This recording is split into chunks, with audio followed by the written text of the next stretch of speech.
And we're back, maybe 2 to 3 years later. Thanks for your patience. I haven't uploaded in a while, but life happened. So I'm gonna put on just my face for the day, and, well, maybe not my face, I'm gonna put on some makeup today and tell you a little bit about what's been going on with me. So I'm gonna start with the Exa color corrector in green and just kind of put it where I have some redness. You don't have to do this, really.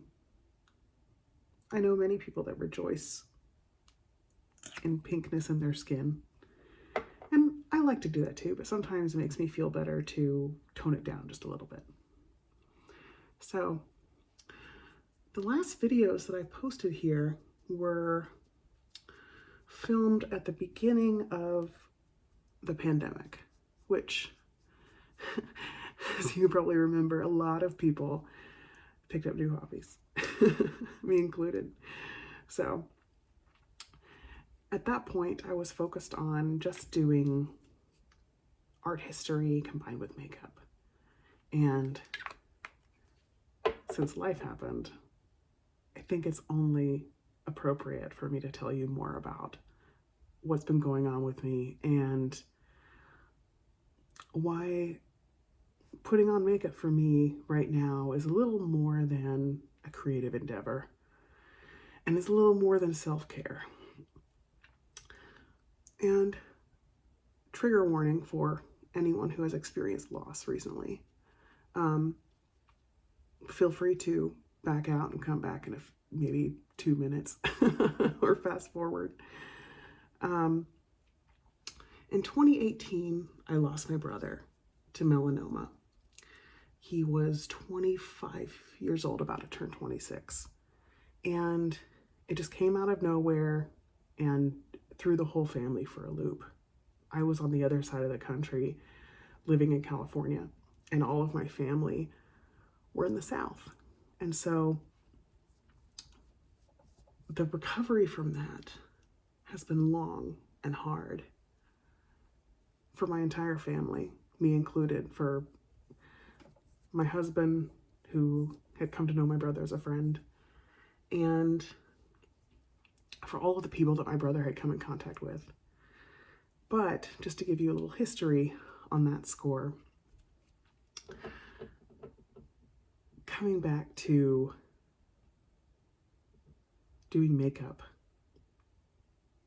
I hadn't used a lot of makeup in the past, maybe in my early 20s, but after that point, I was a little too busy with school.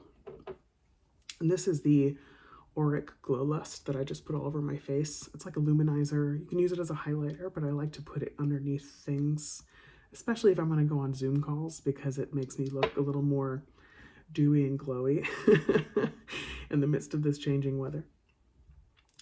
So now I'm going to go ahead and put some concealer on. This is Fit Glow Concealer C2.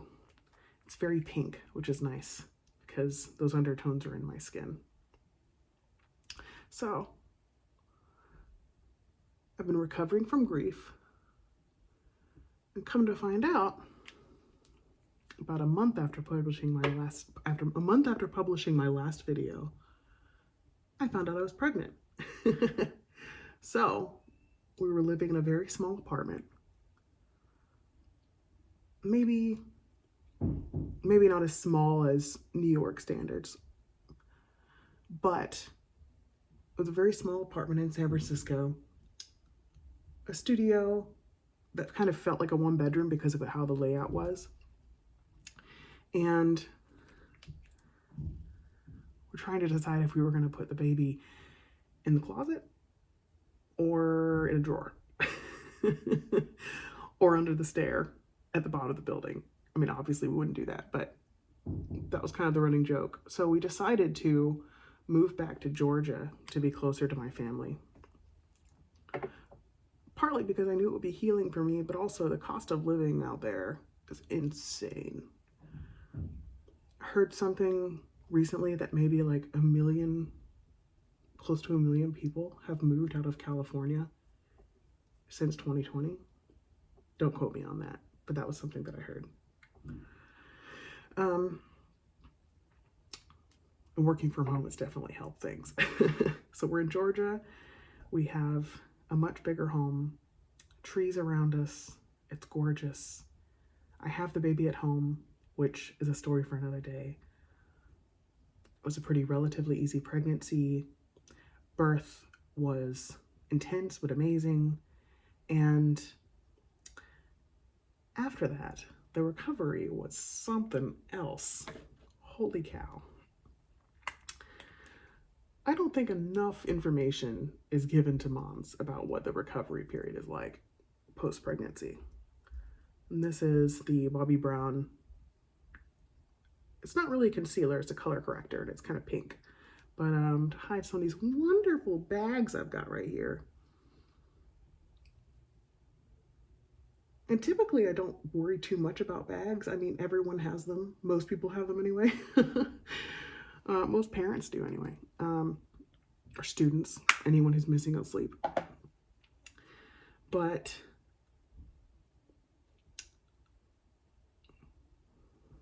what was I saying? Postpartum. Postpartum was intense. I've got Sephora volumizing, brow volumizing fiber mascara. Why don't they just call it brow gel? That doesn't make any sense to me. Let's do this. I got this in the shade Auburn, which I technically have not, I don't have auburn hair, but I like the warmth that it brings to my brows to kind of match the coloring in my hair right now anyway. But now I have an almost 2-year-old.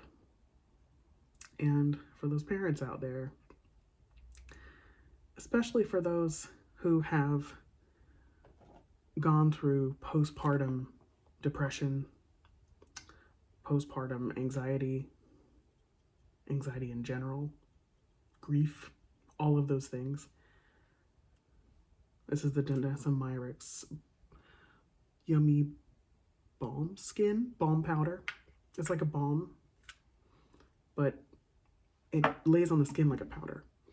I like to use this just kind of sparingly.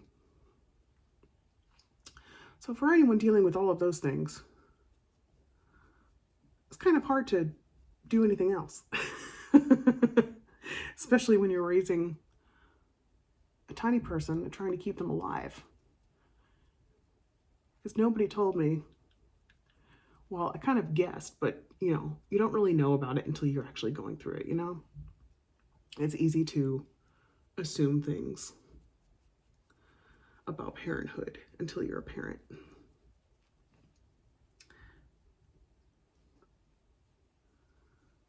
And I like to put this in on my jawline here to kind of help tone down some of the redness there. And I shave my face every day because I have PCOS. So my body sometimes makes more testosterone than is needed, which produces dark hair on my face, a common symptom. I love that more people here on the internet are making more content about hormonal changes, hormonal dysfunctions.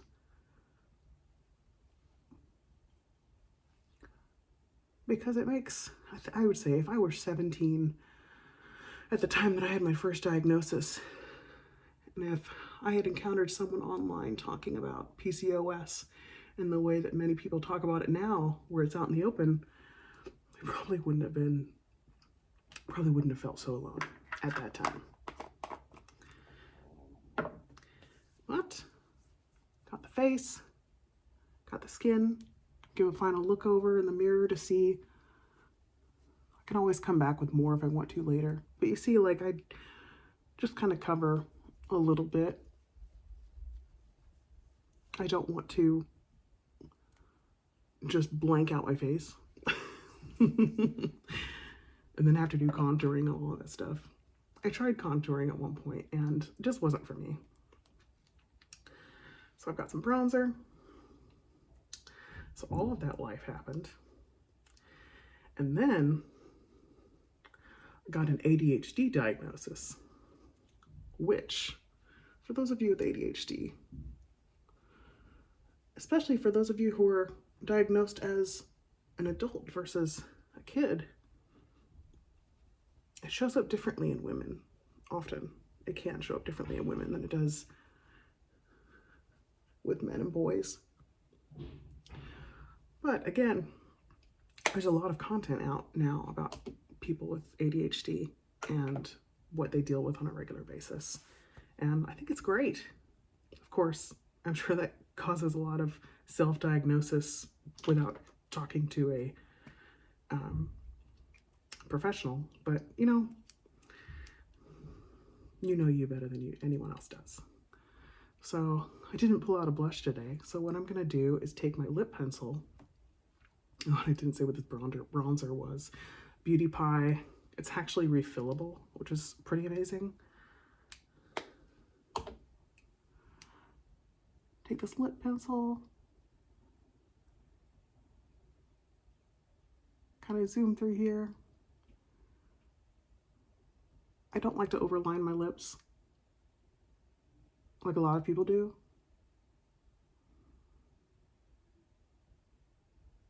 I kind of smudge it.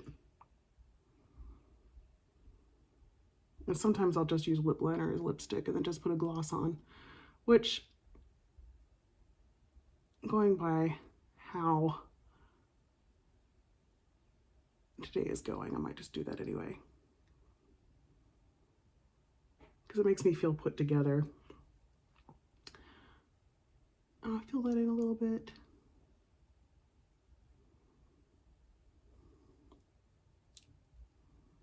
So, ADHD diagnosis.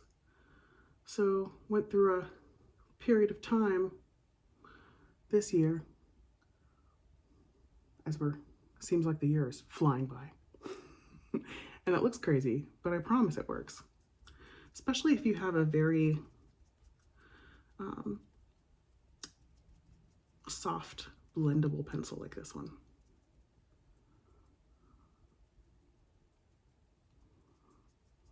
I love using lip liner as blush or lipstick as blush because it pretty much ties the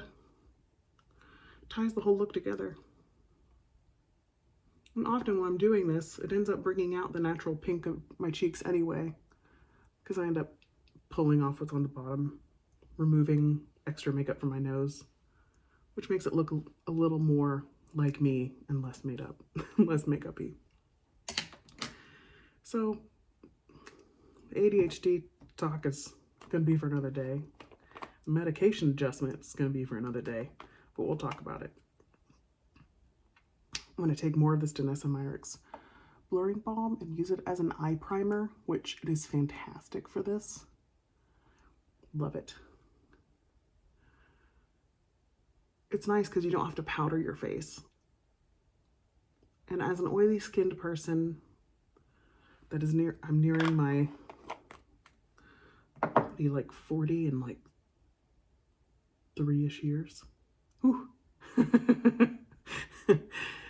My skin is changing. And pregnancy and having a baby will also change your skin. So the weather. This is the Violette Baume Shine. And it's like a little transparent stick that I just rub my fingers on. Kind of use this as a highlighter. It's also nice because it has these great oils in it that don't make my face break out. And if my face is feeling particularly dry, I might add a little more, because I get most dry on my cheeks. A little more, and it helps to add a little more hydration.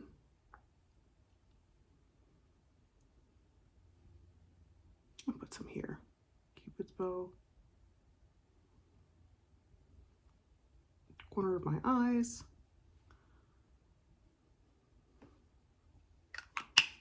There we go. I love this. It's super travel friendly. But yeah, so all of that happened the last 3-ish years. 2 years, 3 years. Who knows what day it is anymore. But I've been working from home, and my lovely husband has been full-time dadding it at home, which I would argue has been a harder job than what I do. He disagrees because I'm working and breastfeeding at the same time, which that whole breastfeeding journey, holy crap, was that a roller coaster. Happy to talk about that in a different video too. I have the Lisa Eldridge, the Liquid Lurex eyeshadow in the shade Angelica. Put a little bit up here. I love this because it is easy to blend. It's kind of no fuss, one and done. Blend it out with my finger. Don't make it too complicated. But yeah, I have low supply of breast milk. I've had since the beginning of baby girl being born. So we've been doing breastfeeding and formula, which I'm sure a lot of people have talked about this already, but there's something inside a mother, some kind of biological response, where if something happens, whether your body is working the way it should in providing breast milk or not providing breast milk, any kind of trauma happened to impede being able to nurse, or milk developing, there's some kind of biological message that happens, I think, in mothers. And I've heard this from other moms who have had difficulty breastfeeding or had to go straight to formula or had low supply, that there's something inside you, innate, that tells you that you're failing if you can't feed your baby from your body, which is completely bogus. Being a mother has nothing to do with how you feed your baby. So I would tell myself that 2 years ago. Don't know if I would have listened. I would have still had a hard time. But after I blended out that lip, okay, now we're trying for some, do I have lip gloss? Do I have any lip gloss? We'll see. It might be a chapstick day. Let's see. Did I pull out a lip gloss? Me.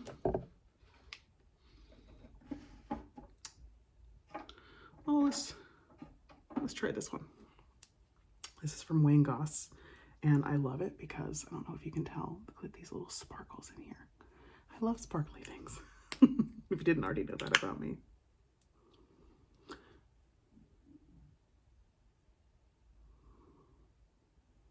Oh, that is so pretty.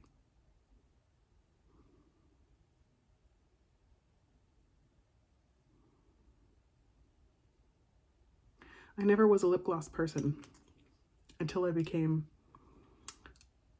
a pixie girl. Not manic pixie dream girl. Pixie girl, like I cut off my hair. Because you don't have hair flying into your face as much. I blend it. Love how that feels. It's not sticky, not super sticky. It feels hydrating, like but also grippy, like it's not gonna go anywhere. I love that way that feels. Yeah. This looks pretty good. I don't say so myself. Let's see. Let's take a look at the eyes here.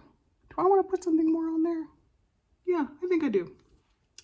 Let's do a little bit more of the eyeshadow. Just for kicks. This color sometimes kind of blends in with some of the pink in my skin, but you can layer it and it's absolutely lovely.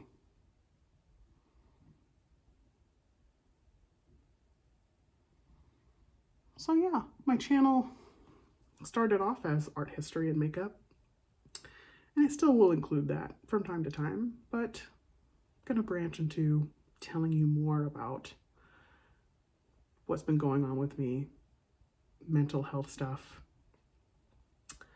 motherhood stuff, working from home, pretty much everything that's in my wheelhouse right now. So if this kind of content is interesting to you, or you just want to watch me apply more makeup or sit with me and have some tea, feel free to join me next time. Be well, my dears. Bye now.